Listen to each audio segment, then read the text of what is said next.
Os ministros senhores André Mendonça, Alexandre de Moraes, Carmen Lúcia, Flávio Dino, Edson Fachin, Dias Toffoli e Gilmar Mendes decidiram que os municípios e estados não podem proibir o ensino da linguagem neutra nas escolas.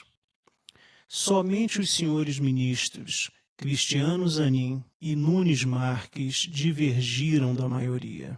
O que poucas matérias estão abordando é que o STF foi provocado pela Aliança Nacional LGBTI+, e pela Associação Brasileira de Famílias Homotransafetivas, duas instituições que eu nunca havia ouvido falar. Senhores, a educação é uma ação dos mais velhos sobre os mais jovens, buscando preservar um paradigma, corrigir um paradigma ou substituir um paradigma. Percebam que a esquerda brasileira pretende obrigar seus filhos a irem para a escola pública, criminalizando os pais que decidam educar seus filhos em casa. Mas a grande jogada do governo Lula-PT aconteceu sem que quase ninguém percebesse,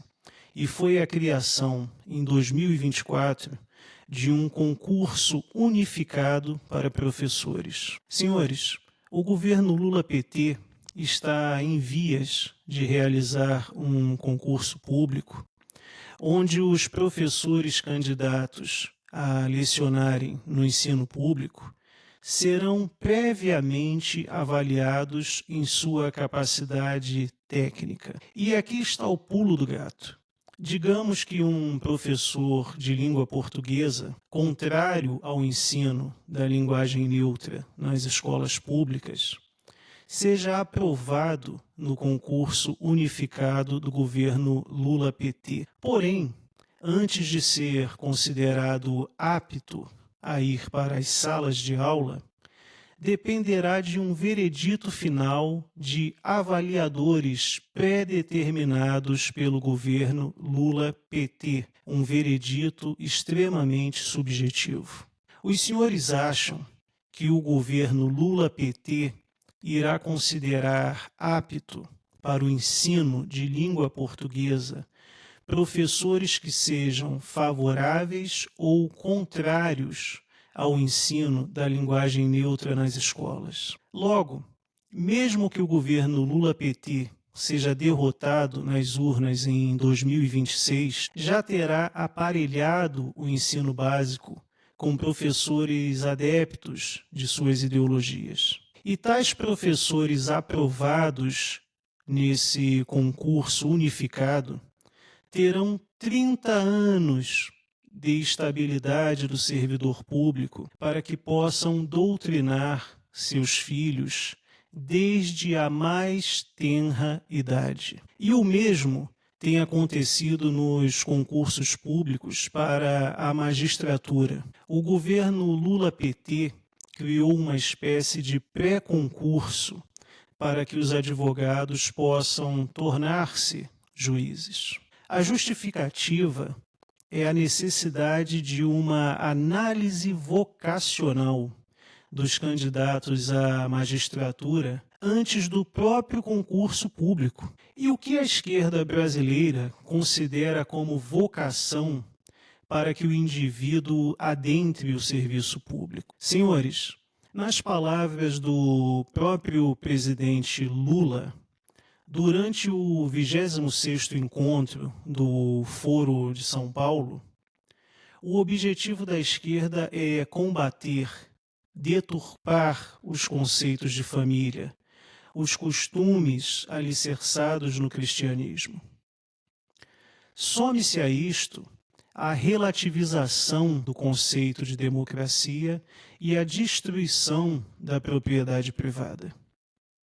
Fiquem atentos em seu município, em seu estado, se o prefeito, o governador, irá contratar os professores indicados na seleção unificada do governo Lula-PT ou se irá realizar contratação temporária, o mais desejável, ou se abrirá seu próprio processo seletivo. E a intimação por uma oficial de justiça do ex-presidente Bolsonaro dentro de uma UTI foi algo tão grotesco que até o jornalista senhor Matheus Leitão, filho da jornalista Miriam Leitão, sentiu-se compelido a escrever uma matéria condenando a ação do STF. E na matéria, o jornalista senhor Matheus Leitão faz um questionamento interessante. O STF não conhece o Código Penal brasileiro,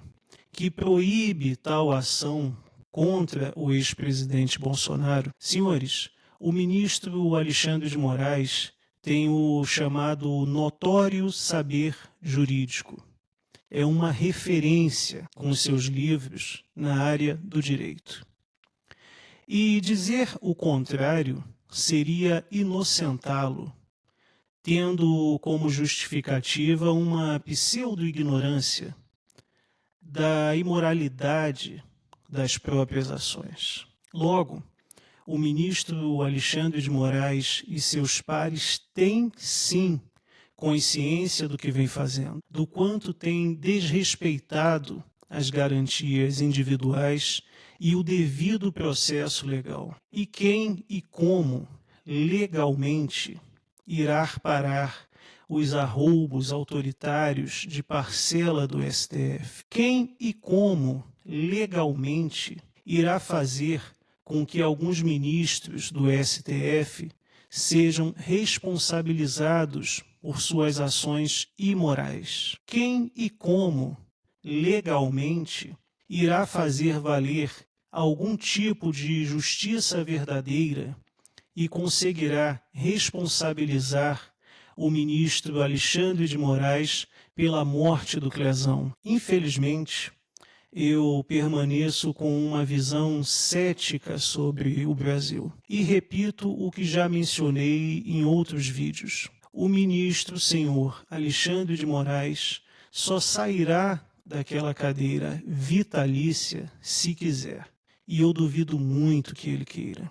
E este é o problema de dar-se muito poder para um só homem. Nada corrompe mais absolutamente que o poder absoluto. Porém, quem é mais culpado?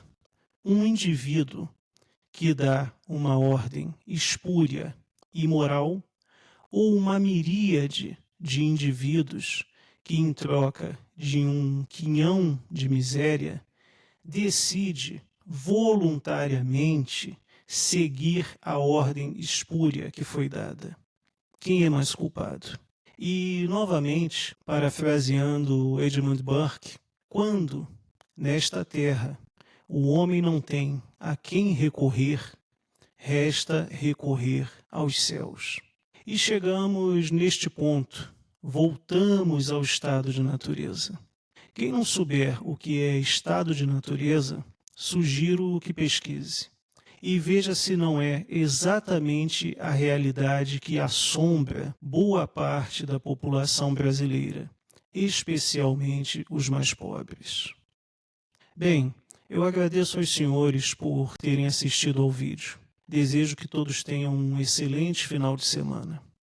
Amanhã, se tudo correr bem, dia 28/4/2025, farei um vídeo abordando a questão da fraude bilionária do INSS. Um grande abraço a todos, muito obrigado. Fiquem com Deus.